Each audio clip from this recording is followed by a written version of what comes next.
Mesdames et messieurs, je voudrais vous souhaiter la bienvenue dans notre merveilleuse ville qu'est Fès, et plus particulièrement au sein de notre très chère université, l'Université Euromed de Fès. Sans plus tarder, j'aimerais donner la parole à notre modérateur pour animer ce séminaire sur le DG World for Africa. Merci à vous. Merci Kenza. Bonjour à toutes et bonjour à tous. Et je suis aussi honoré d'être là aujourd'hui. J'ai pas souvent l'occasion de venir à Fès, malheureusement. J'ai eu l'opportunité et l'occasion d'être là. Je suis aussi content d'être là et d'être parmi vous et d'avoir cette lourde responsabilité, cette charge, en tout cas d'animer cette conférence aujourd'hui sur le monde d'aujourd'hui. Ça ne parle même pas du monde de demain, c'est le monde d'aujourd'hui. Voilà, et sans plus tarder, je voudrais inviter le maître des lieux, celui qui nous accueille aujourd'hui, en dehors du président de la région, Vincent, qui est également là et qui interviendra tout à l'heure, mais en premier lieu, Moustapha Ousmina, président de l'Université Euro-Méditerranéenne de Fès, pour son mot de bienvenue, d'accueil. Je le laisse aussi expliquer la latitude. Merci beaucoup.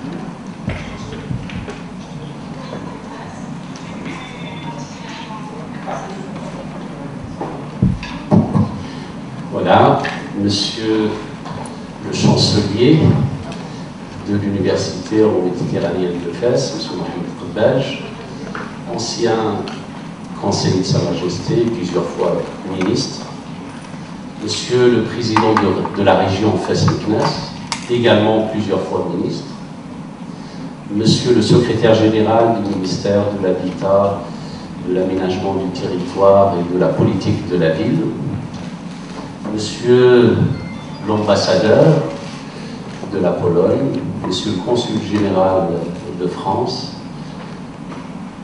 monsieur le président d'IDAT, c'est aussi membre de notre conseil d'administration, éminent intellectuel, écrivain et chroniqueur de notre ville, messieurs et mesdames les membres des médias, chers étudiants, honorables invités. Permettez-moi d'abord de vous souhaiter la plus cordiale des bienvenus au sein de notre université pour assister à cette journée dédiée au numérique. Rassurez-vous, je ne vais pas discourir sur le numérique. Je suis certain que nous avons des orateurs beaucoup plus qualifiés qui vont avoir un propos beaucoup plus pertinent et beaucoup plus percutant en la matière. Hier, durant l'invitation de M. le Consul, j'ai eu beaucoup de questions de nos invités sur notre université, donc je vais saisir les quelques minutes qui me sont imparties pour un peu présenter notre université naissante.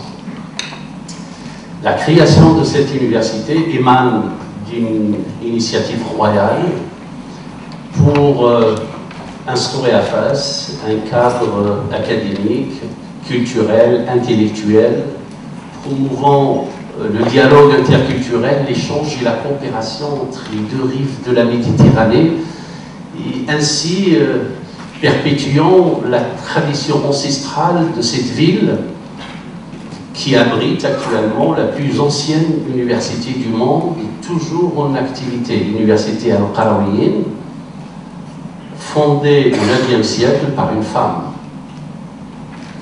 Et de ce fait, Sa Majesté voulait, en créant cette université, perpétuer cette valeur, les valeurs cardinales de cette ville et de cette université qui, à l'époque déjà, faisait la promotion du vivre ensemble et du dialogue interreligieux, interculturel, intercultuel.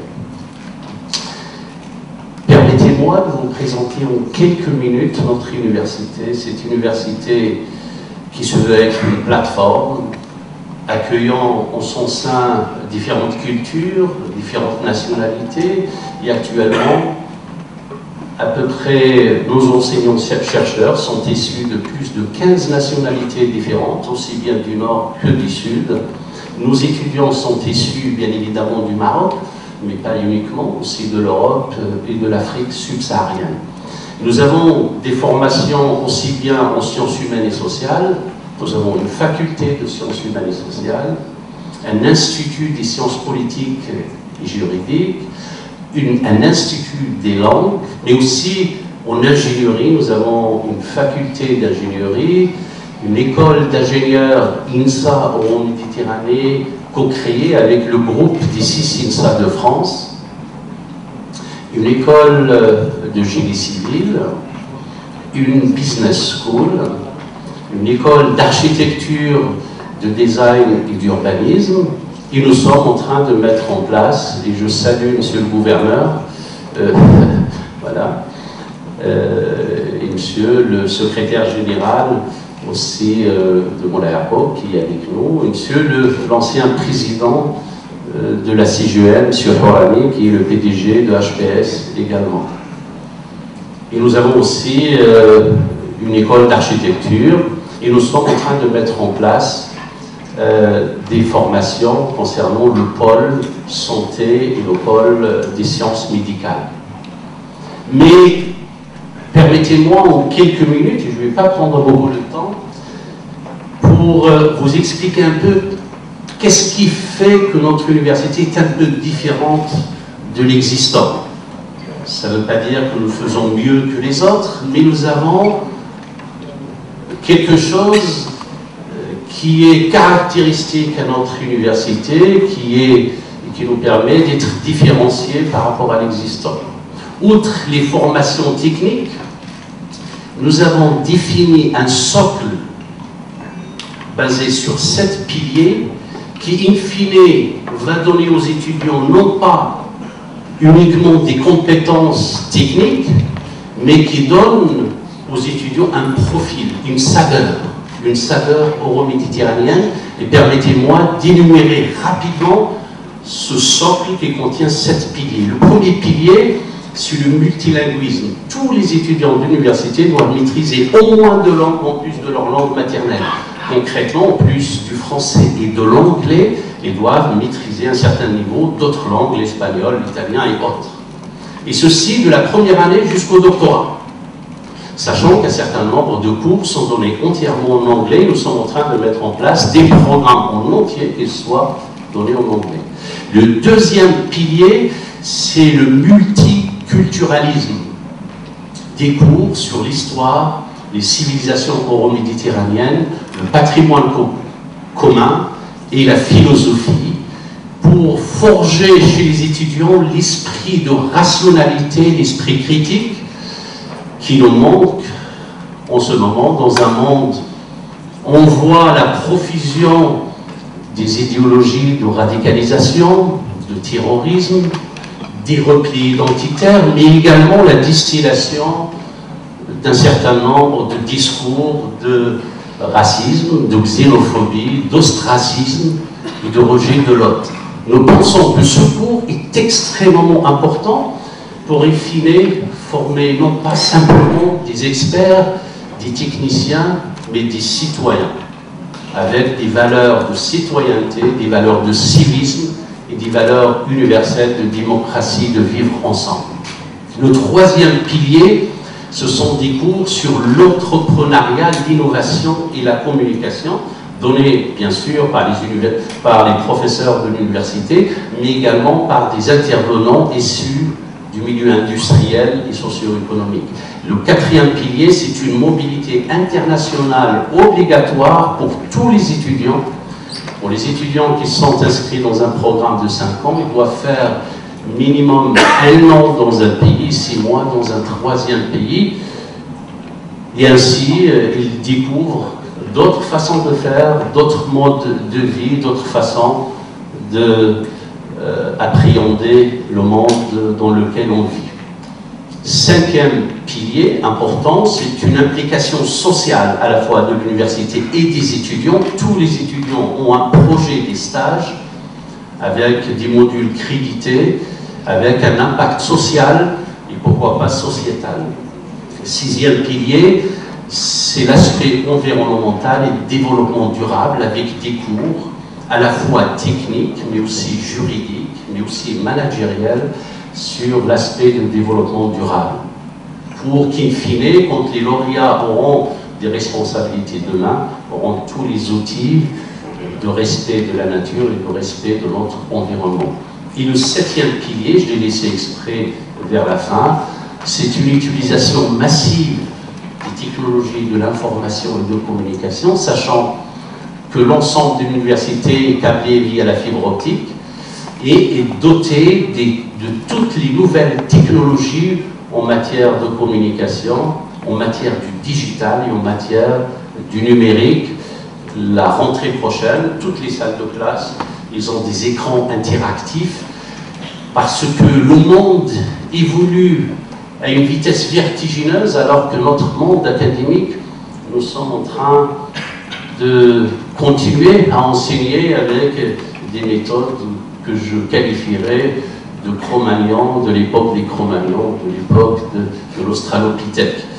Et notre université veut être dans la modernité, donc nous avons au sein de cette université vraiment toutes les technologies modernes sur les nouvelles technologies, sur le digital, et nous allons ouvrir à la rentrée 2019 de nouveaux programmes sur l'intelligence artificielle, sur le numérique, en interaction avec des laboratoires que nous avons déjà, sur le big data, sur les blockchains, sur les réseaux de neurones, mais aussi des laboratoires vraiment uniques.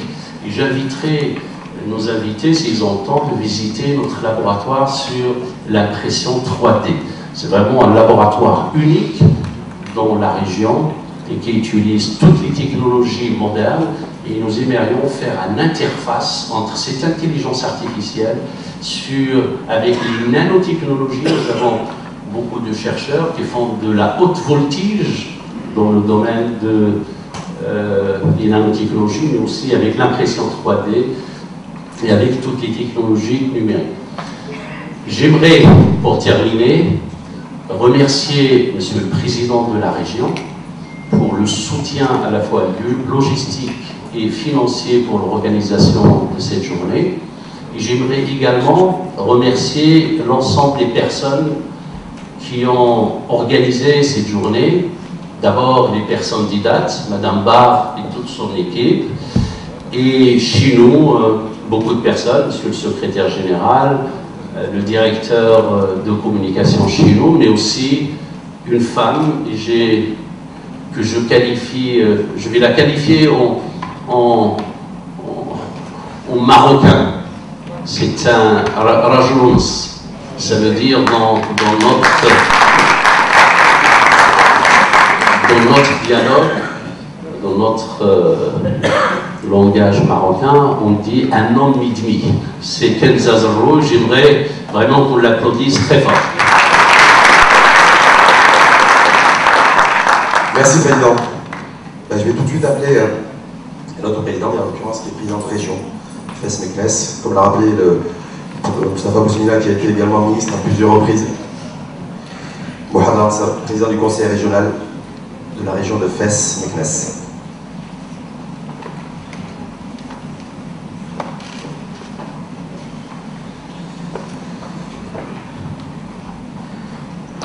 Bonjour tout le monde. Monsieur le Président, Monsieur l'Ambassadeur, Monsieur le Chancelier, pardon, Monsieur le Consul Général, Monsieur le Secrétaire Général du ministère. Il y a tellement d'excellence et de haute personnalité que je n'ose pas m'aventurer à citer, donc je me résume. Excellences, Mesdames et Messieurs. Si Monsieur le Président de l'Université a dit qu'il ne voulait pas s'introduire dans la digitalisation parce qu'il y a des experts, que dirais-je alors? Moi, auquel on demande de participer à cette ouverture d'une conférence extrêmement importante, effectivement. Et je voudrais tout simplement saluer cette initiative, à la fois pour la thématique, mais également pour l'espace géographique, effectivement. La digitalisation de ce continent auquel nous appartenons et qui, comme vous le savez, est une des priorités pour notre pays.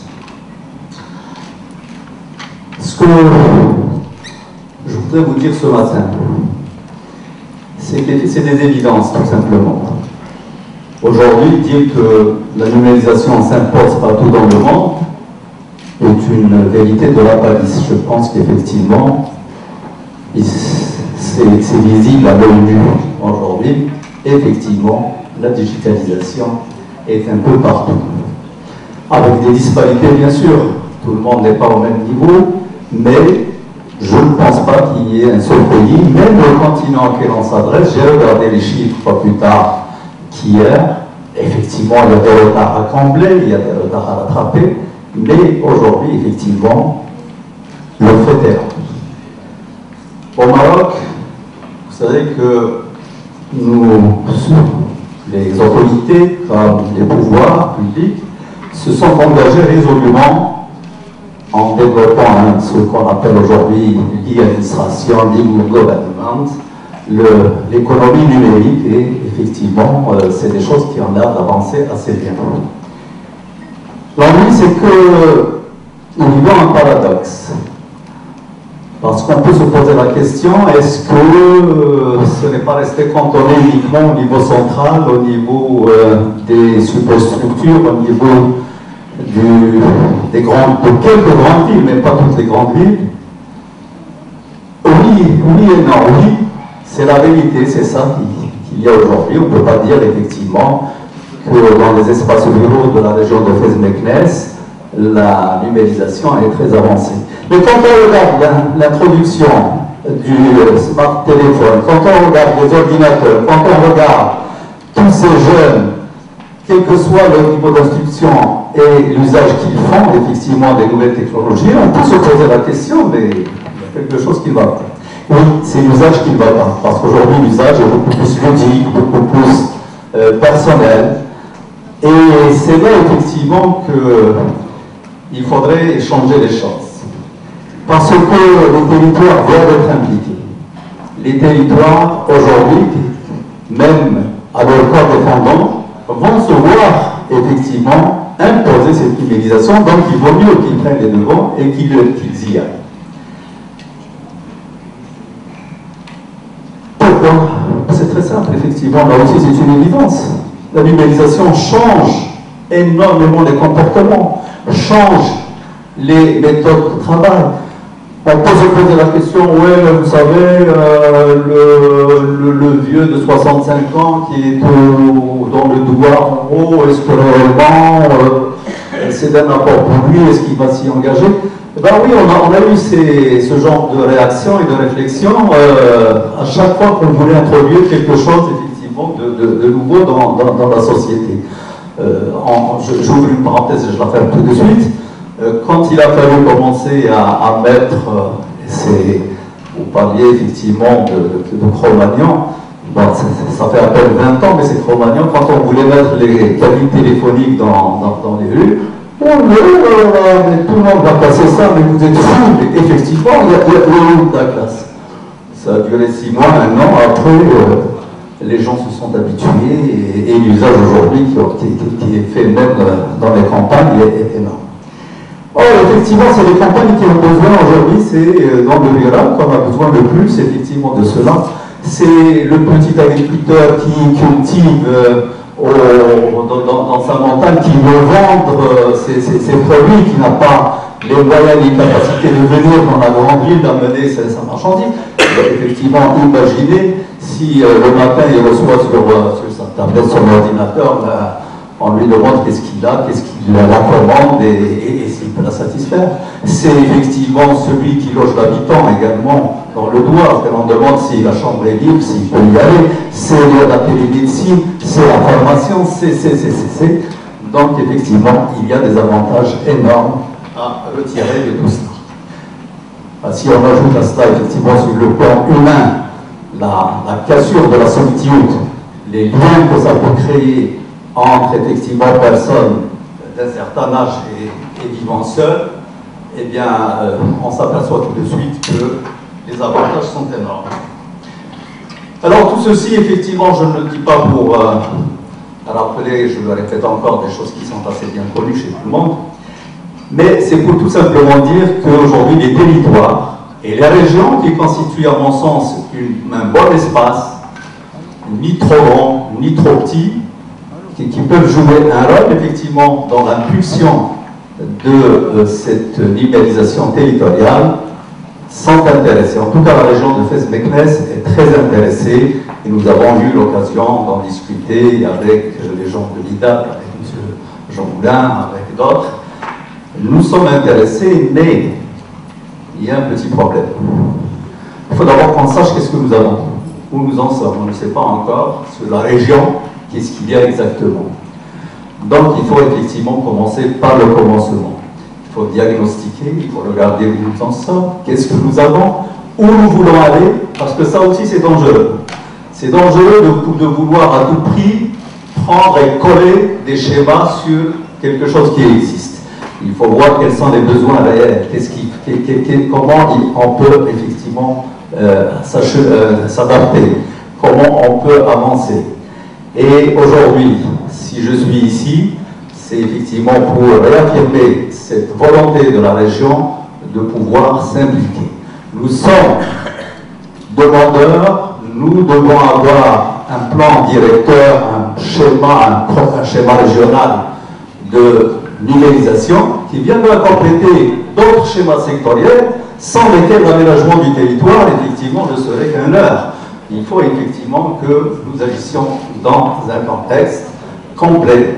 Et comme la région de Fès-Meknès se targue, et c'est la vérité, son premier atout, effectivement, c'est les 5 universités, 5 grandes universités, dont celle au sein de laquelle nous nous trouvons, qu'elle met en avant, et bien on ne peut pas bâtir cette économie du savoir de la région sans cette dimension de numérisation. Donc, je vous dis que la région est prête, je vous remercie de nous avoir conviés. Nous travaillons déjà avec l'université. Je crois que ce nouveau jalon va consolider ses relations de coopération avec, effectivement, l'université, avec l'IDAT, avec Montpellier et la région Occitanie, pourquoi pas, effectivement, nous avons déjà un accord, et avec d'autres, et en tout cas, je souhaite à vos travaux d'excellents résultats et je vous remercie. Merci, Président.